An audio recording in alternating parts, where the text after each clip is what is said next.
until you come up with more precise forecasts and provisions.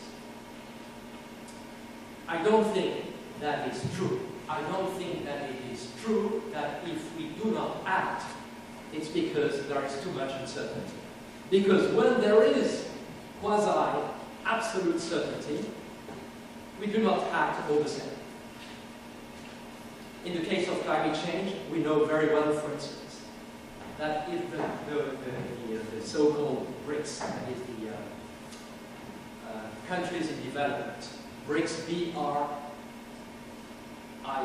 that's Brazil, my country, Russia, India, and China. If those 4 countries choose the same path of economic development and technological development as the one we have been on for 2 centuries, then there is no history here. There is no uncertainty that will be the enemy of our planet. So there are uncertainties, but there are also absolute certainties. And even that doesn't prompt us to act. So even when we know that the catastrophe is before us, we do not believe what we know. And we do not act. Because in order for us to act, we have to believe that the danger is there. Knowing is not enough. We must believe it. So there must be another reason for our lack of action, for our inaction. And Noah, in Günther Anders's parallel story, understands that very well. So he resorts to a trick. And what is a trick?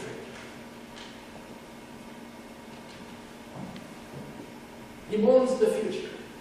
That is, he puts himself at a time that in the future, but a further future, the aftermath of the disaster. And he looks at the future disaster from that point further away in the future. Hence, use of this grammatical tense that you see here. I don't have a yes, that doesn't matter. Doesn't matter. Okay, the day after tomorrow, the flood will be something that will have been. That will have been. This is a grammatical tense in English. It is in French too. That is called in English the future perfect. Example.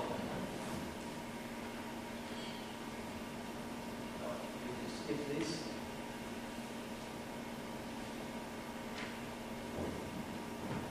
No. Sorry. What is the matter? What is the matter? Ah. Thank you very much. Future perfect. When you come to my place tonight, I will have finished eating my dinner. I will have finished eating my dinner. Will have finished. Will, in English. Remember, English is not my native language. Like you who understand English, it's a foreign language to me, but it's easier for me to understand English than for you to speak it. It's more than for you. So I will have finished. Will is the auxiliary of the future. Have finished, sorry, it's the past. It's a past that continues in English. I have been doing this, that means that I continue to do this. So this combination of the future and the past is what constitutes the future perfect. I talked with my interpreters, thank you very much, before the session started, and they told me that that structure exists in Japanese. All the better. I will have finished. That is, the future perfect is a miraculous grammatical tense because it transforms the future into a past.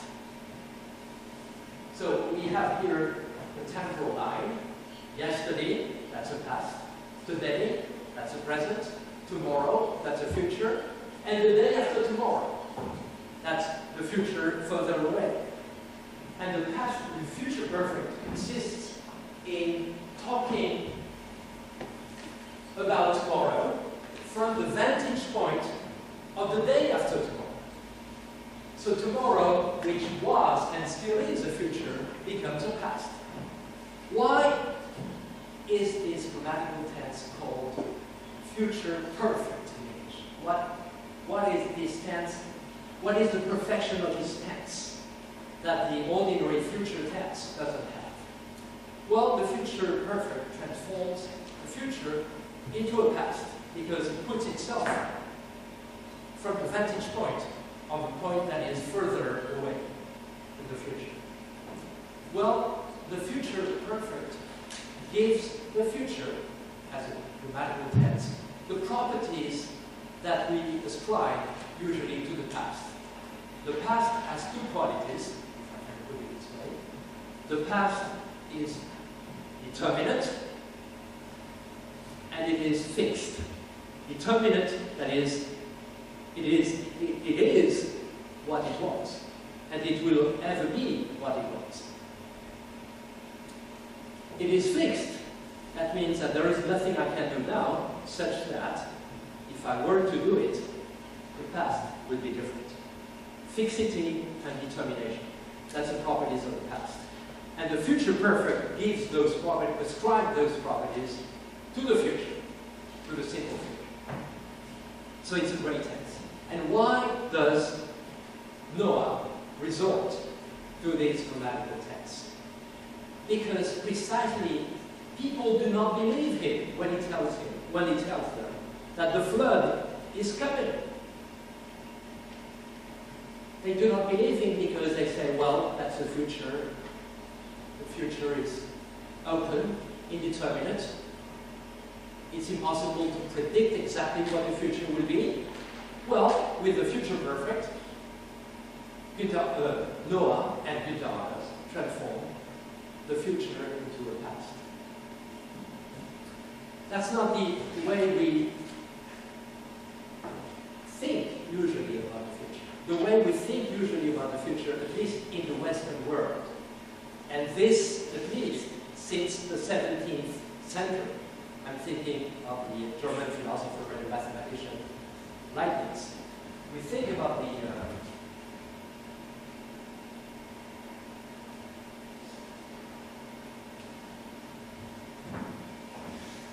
the future in a different way. This is the French political philosopher, call it that way, Bertrand de Jouvenel, who invented the scenario method under the French name of prospective. It's like perspective, prospect. And this is a famous motto of the prospectivist or the people who resort to the scenario method. There can be no signs of the future. The future is not the realm of the true or false, but the realm of possibles. And Bertrand Jouvenel coined the term futurie in French, futuribles, that is, possible futures. There is not one future, there are one possible future, there are zillions of possible futures. And they are open in front of me. And the real future will consist in choosing one path in this branching tree, in a sense. But if you adopt this method, which is the method used by all the engineers, decision makers, economists, game theorists of the world today, you deprive the future of all reality. And in particular, you do not give enough weight of reality to the future disaster that is just before you.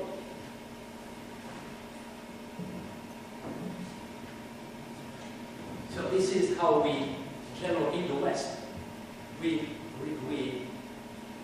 think of the future. The past is fixed, and the future is branching out. That is, the structure of the future is a branching, is a branching tree. beautiful, beautiful tree here. So I have a question for you. Do you really believe that the future, your future in particular, has this structure here? That it's like a branching tree, how can I put it? That is that at every particular bifurcation point in time, you have the choice between a number of options. You choose the best for you, and you do this from big branches to smaller branches to smaller branches, etc., etc. This is our conception in the West of the future, conception of the decision makers. This doesn't work for the problems at hand. Why? Because this deprives the future of any reality. If the future is open, there is not one future, and that's a problem for when you are dealing with catastrophes. Because you have to believe that the future catastrophe is going to happen. You have to believe, in a sense, that it's our destiny or our fate. Not because you want to be impotent, powerless in front of the catastrophe. Exactly the opposite. You want it not to occur. So there is a paradox here, of course. This is a paradox at the heart of Noah's tale. The paradox that you have to consider that the future is fixed, like the past, in order for that future not to occur. If you remember.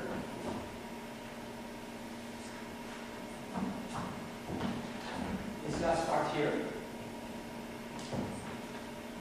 So that this may become false. So that this may become false. Everything that I call long-term good saying is contained in this paragraph. Okay.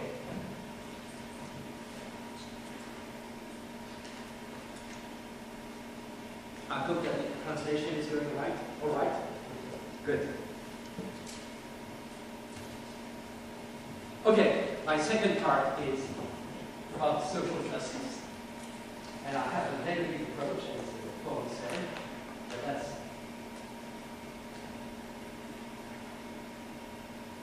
has been the topic for our discussions.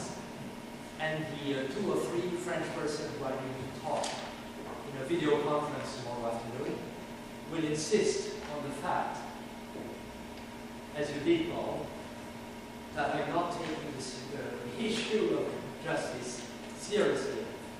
No, I'm taking it very seriously. But I don't think the tools that we have are enough. We have to come up with other tools. And here, now, I want to debunk, to criticize the idea that we have obligations to our future generations. This has become a common idea in the Western world. And I don't think it works.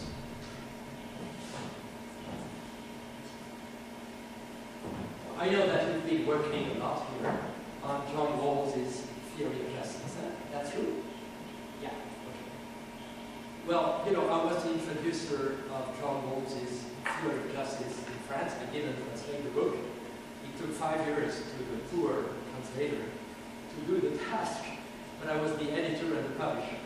And our research center in Paris, Paul's and mine, was the cradle of the wanted studies in France. After 9/11,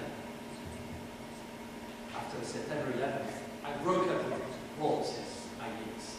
Not with Rawls himself, who was to die the next year, in 2002.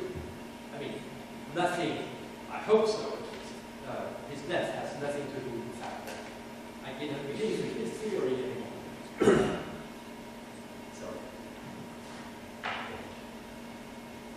So, as is well known by all the students and specialists of Rawls, his huge book, 800 pages in French, A Theory of Justice, which purports to be the absolute